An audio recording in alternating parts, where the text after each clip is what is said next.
Welcome, everybody. John Zager, johnzager.com. How's everybody doing today? Good? Good. Beautiful day today here in the eastern slope. Clear skies.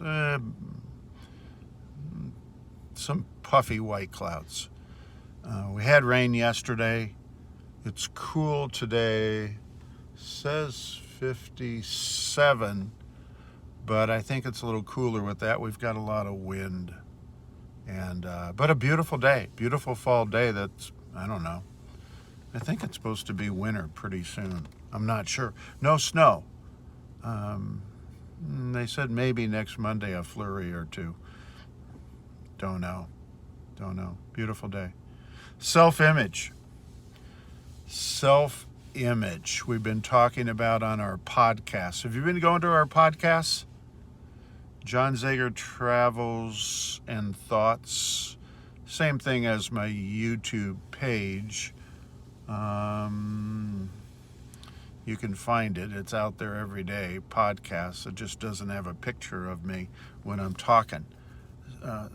Similar content. Content varies from day to day, but the blog, the podcast, and the YouTube are similar in content. Different deliveries, that kind of thing.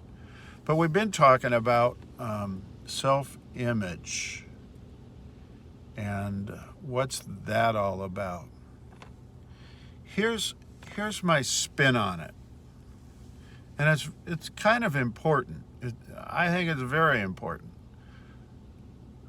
But how you perceive your self-image is who you actually are, is how you come off, is how you talk, is how you feel, is how you act.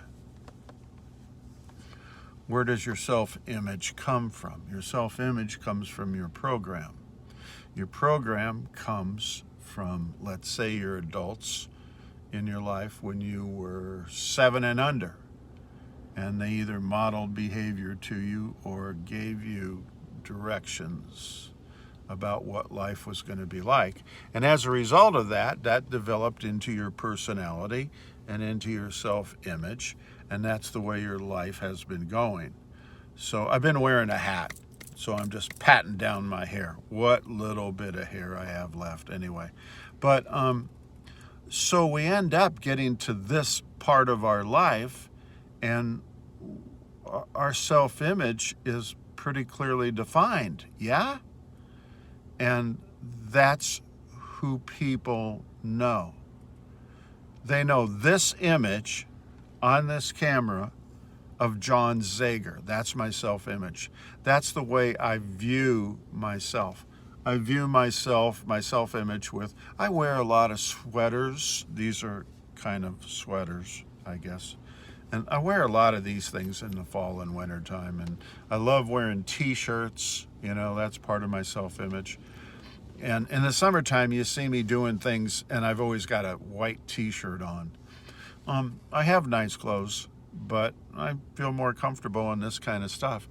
And these glasses are the kind and style of glasses that I wear most of the time. When I go in to get my eyes checked, I always get a similar kind of frame. So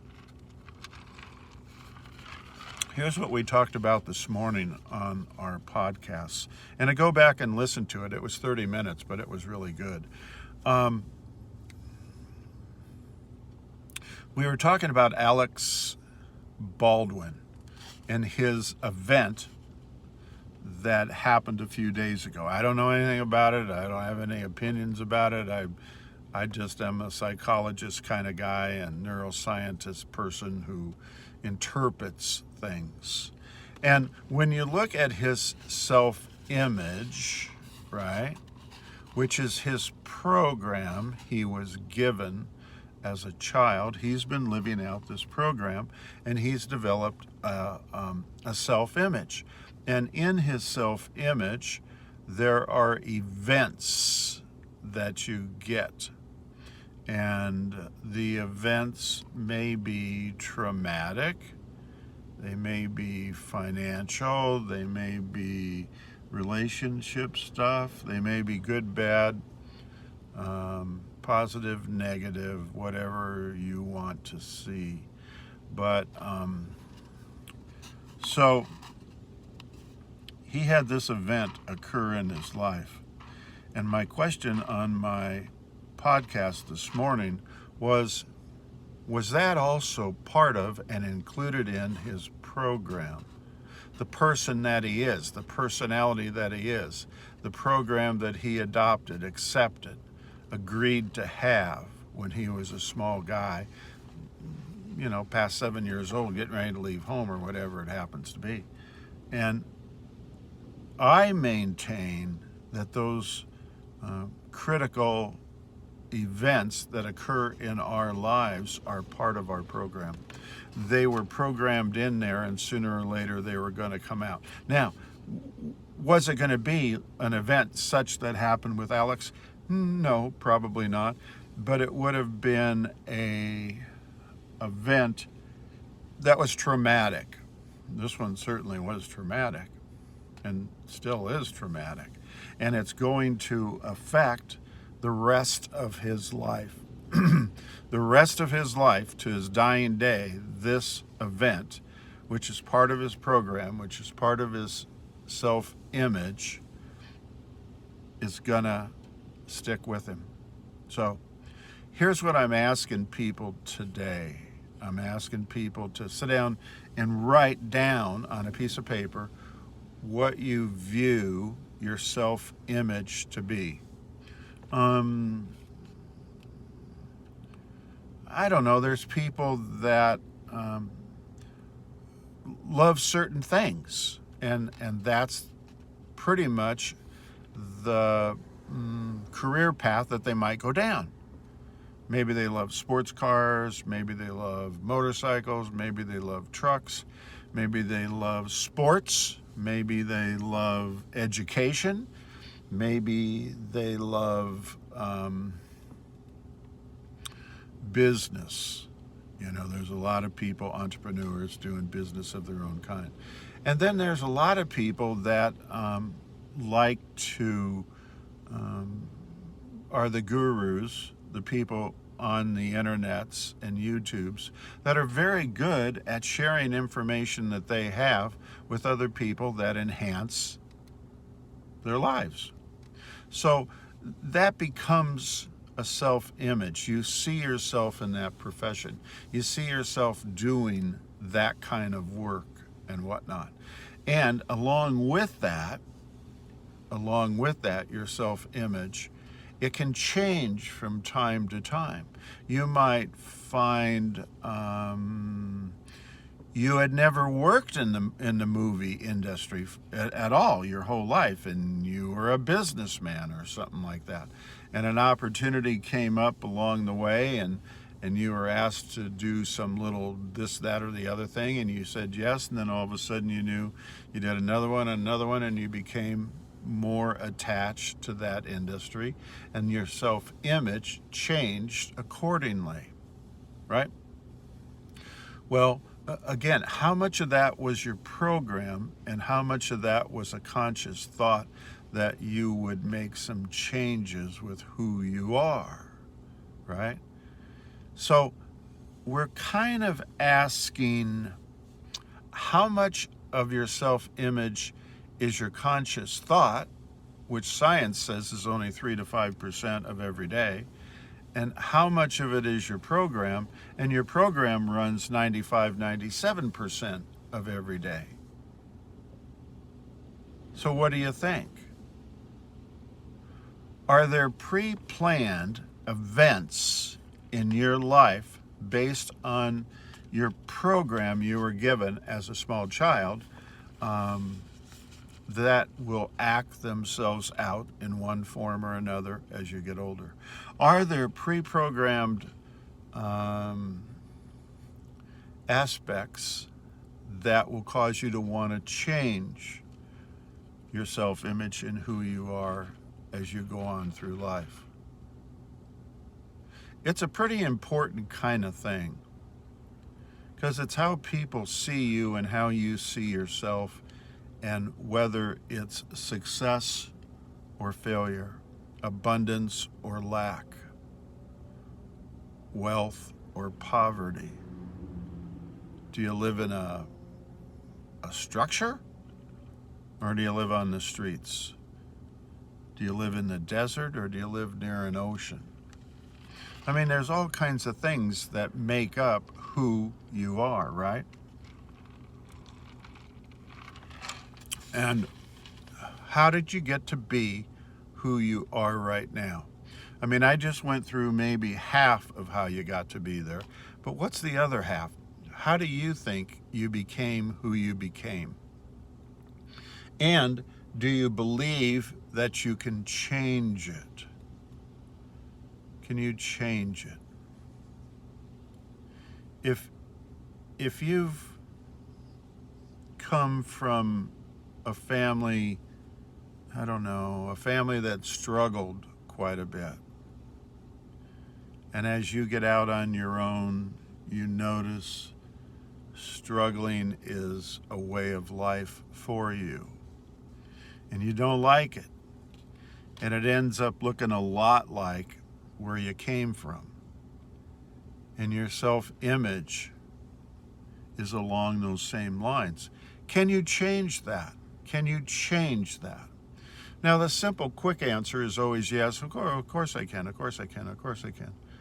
And how do you go about doing that?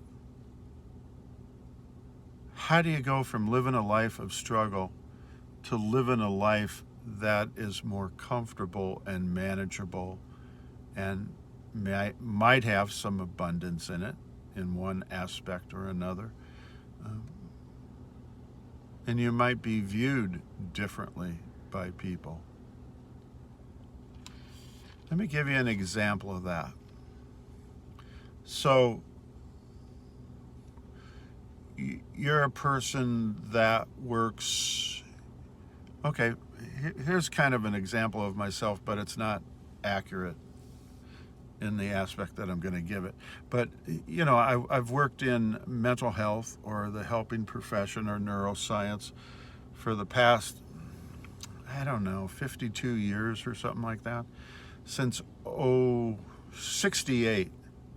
So, right? And therefore, I've had a self-image of who I am. I'm John Zager, and I see myself in an office working with people or doing a group or doing research and blah, blah, blah, blah, right? And then, let's say, this is the part that I'm making up. It's not true. It's not true. Let's say somebody says, you murdered a squirrel somewhere in your life. Well, when somebody tells you something about another person that, you know, could be traumatic, that's something that can't ever be erased, whether it was true or not. Did you murder the squirrel or not? Did you or didn't you? Well, no, I didn't murder any squirrels. But see, people, once they get it into their neuron clusters, they can't get it out. And therefore, the perception of you, the self-image of you, changes amongst people. Well, it also has to and does change amongst yourself. You no longer see yourself as the same person, right? And now that people are saying you murder squirrels, your self-image changes accordingly. And your whole world changes. Alex Baldwin is maybe a better example, only because it's just science. All it is science. What I just gave you is just science. You know, did somebody murder a squirrel? Hell, I don't know. No idea. But In his particular case, the public knows only what is given by the media. The media says blah, blah, blah, blah. And now, regardless of how you viewed Alex Baldwin, your self-image of that person, your image of him, his personality, his dynamics, all of that stuff has now changed in your neuron clusters.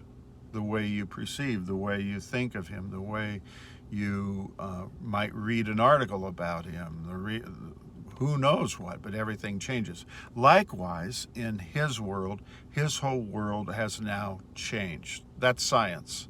He will need to change his self-image in order to survive this horrendous event that occurred in his life. Right, wrong, good or bad, blah, blah, blah, blah, blah, blah, it doesn't matter. He's going to have to change the self-image that he has. Now, the other question that comes up in psychology and neuroscience was that a preconceived thought that he manifested? Think about this, you guys. These are kind of questions we all should be asking from time to time as we continue to get older and older. Okay, the law of attraction says like kind attracts like kind, right? Blah, blah, blah. So he's a successful actor that's been a public figure for a long, long time, and for all that I know and the little bit of information I have, seemed to be like an okay kind of guy. So if all of a sudden you're in an event that's traumatic, did you have some thoughts that changed that made you and your self-image change? Did you start attracting other behaviors in your personality, in the way you viewed your self-image? And in turn, like kind attracts like kind, did a negative series of events, thoughts, and emotions somehow attract a negative event? Now, did he or somebody else think about, killing a squirrel or something? No, of course not.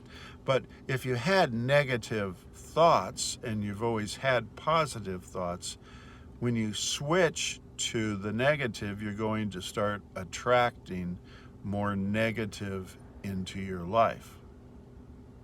More negative thoughts, more negative emotions, more negative events, actions, blah, blah, blah.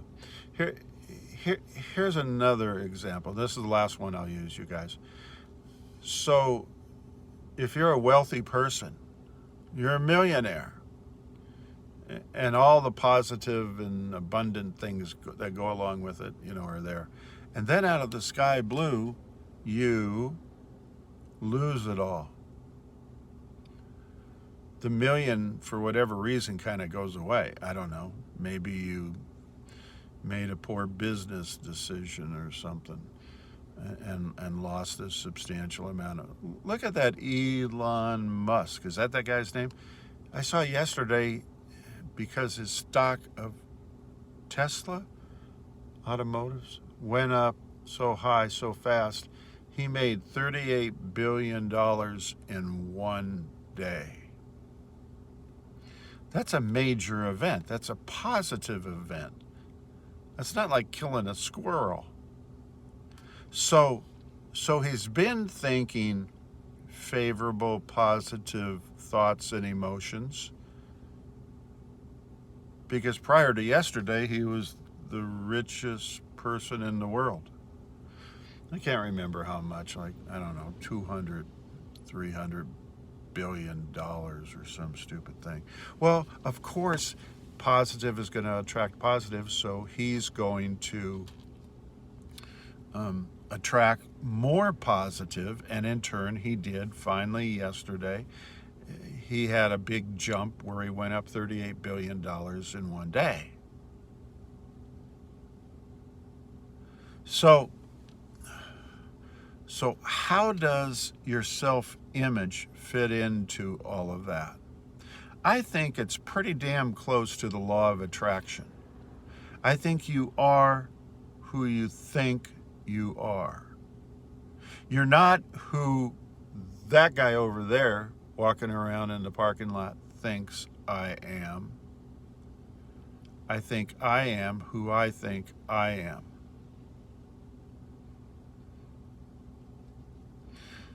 So, Elon Musk,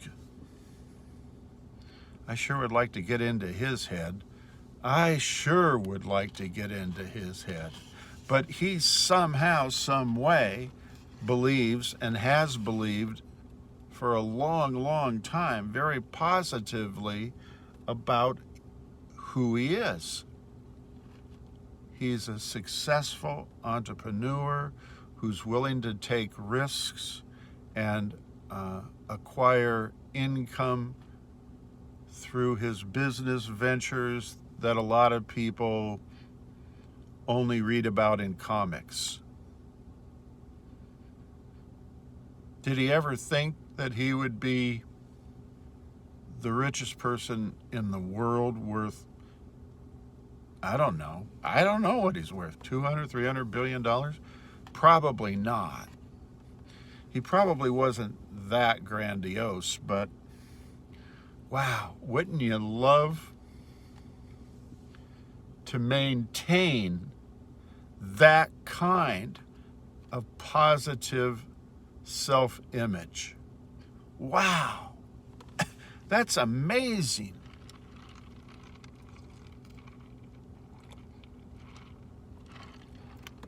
Likewise, you take other people who have been successful, obviously not that successful, financially anyway, and out of the sky blue an event comes in and blows everything away, and he goes from the top of the scale down to the bottom. Alex clearly isn't at the top anymore. He's got a world of hurt in front of him that he has to somehow weather the storm. So look at yourself, sit down, get a piece of paper, write down all of your attributes, positive and negative, and find out which ones are more. Are you a more positive person or a negative person? Do you think negative thoughts a lot more? Do you end up with a life that seems to have more negative events, feelings, and thoughts going on for you? Or are you more positive, and do you attract that? Here's the takeaway. No matter who you are, where you're at, what you do, family, no family, business, no business, I don't care. Here's the takeaway. If you can learn meditation, here's a squirrel crossing the road, here comes a car, and the squirrel made it across the road. That guy did not kill a squirrel. But anyway, here's the takeaway.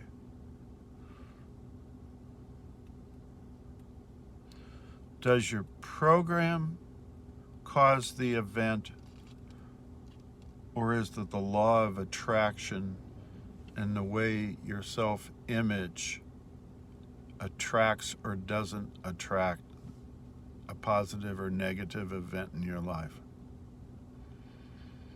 Do you control it? Does your self-image control it? Does your program control it? Does your personality control it? Does your conscious, does your subconscious control it? What is it? 2, can you change it?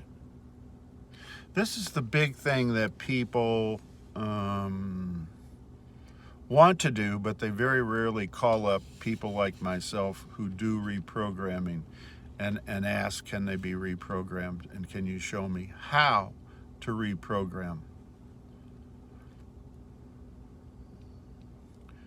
I believe and I maintain that what you were given as a small child, you don't have to take with you into your adult life. Two kids grow up in the same family, have the option to have the same program. One kid takes the program that says, I'm going to get a disease and die. The other program says, I'm going to go play football. And the one dies at an early age and the other one goes on to live to be 110. You don't have to take the flippin' program that you were given as a child. You don't have to take it. You don't have to take the self-image that the adults gave you as a child. You know how they say, oh, sweet Johnny, or, he's a dumb kid, or whatever, positive or negative. You don't have to take that. And probably 90%, if not greater, of the people on the planet today have all taken hook, line, and sinker the program they were given as a child. Not good. Not good. So there's a lot of girls, sidebar, there's a lot of girls that run around and do all their exercise, and they all have these spandex stretch pants or something. It's the big thing. They've been wearing them for the last couple years, and that's all that women wear, it seems like. Well, here's my comment on that. This is sidebar. It has nothing to do with what I'm talking about. Some women should not be wearing those spandex. I better shut up and keep going. Okay, so you can also go on down in your life, get in your 30s or late 20s, early 40s, and you can say, I'm not satisfied with this. This is not looking real good, real bright, real positive for me. I need to get a hold of somebody and learn how to reprogram myself and end up with a little different life than the direction that it's going now.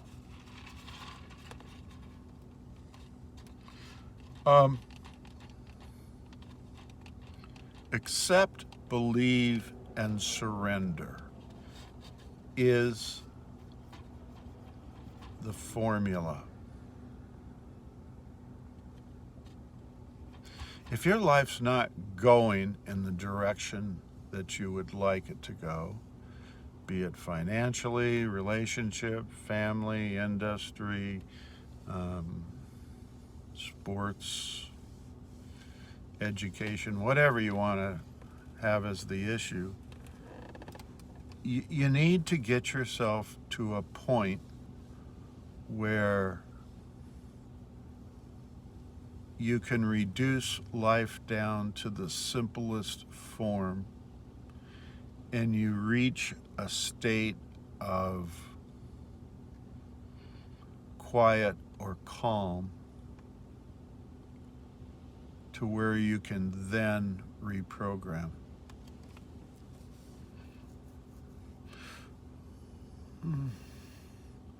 One little short story, and I'll make this very, very short if I can. When I was a small kid growing up, we had a great neighborhood and we had great neighbors, and some of the neighbors were elderly and they were highly successful. And there was one guy named George, and he was in the railroad industry, retired and very wealthy, had a beautiful home and best yard in the block. He used to sit out, now this is him retired, sit out on his front lawn and pick clover out of his yard one by one.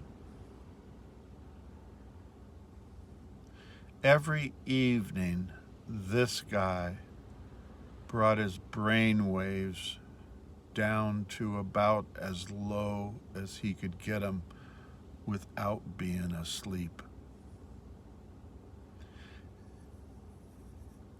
And he was so calm, so peaceful, so relaxed. He didn't even know that he was reprogramming his probably fast-paced life in the railroad industry, being an executive. He probably didn't even know that. He was a beautiful man. And I'm suggesting to you to put yourself in a similar state of mind. You don't have to pretend you're sitting in your front yard with the grass as beautiful as can be and you're picking clover to make it even more pristine. But think of something that'll lower your brain waves down to where it's like nirvana. There is so much peace and calm.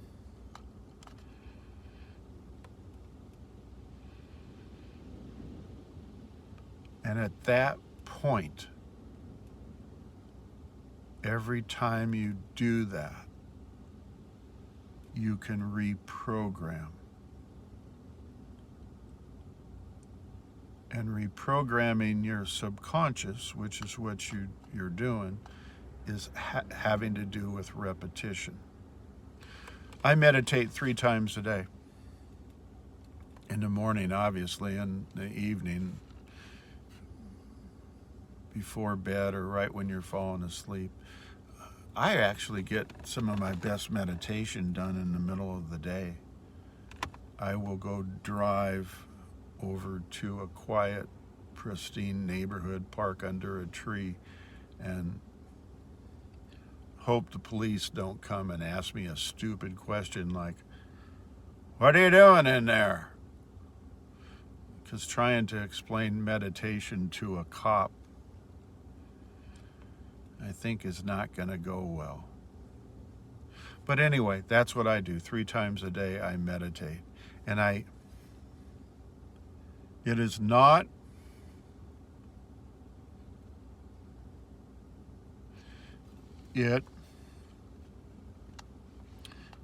a successful meditation in my mind until I'm picking clover. And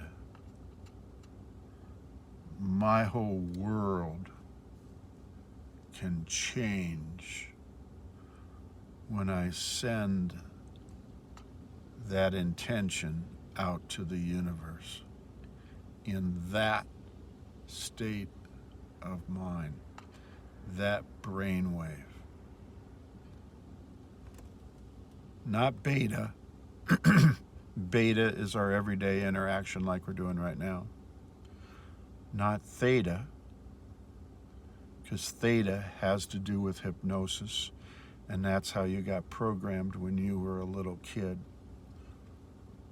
If you can get to theta, that's great. You have beta and theta and alpha. Alpha is probably more likely where you're going to start off and learn how to meditate.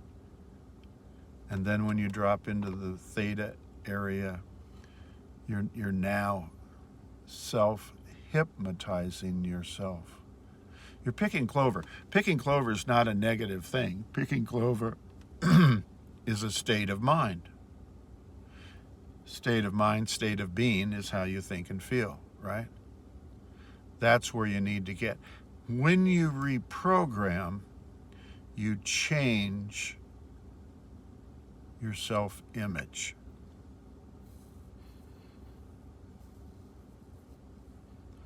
When you change your self-image, you're changing your program. When you change your program,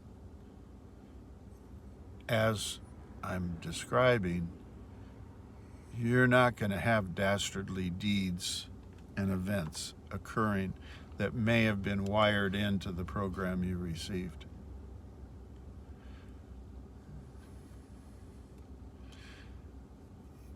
Write some comments down. I'm not sure that I presented that as clearly as I could. I'd be happy to come back tomorrow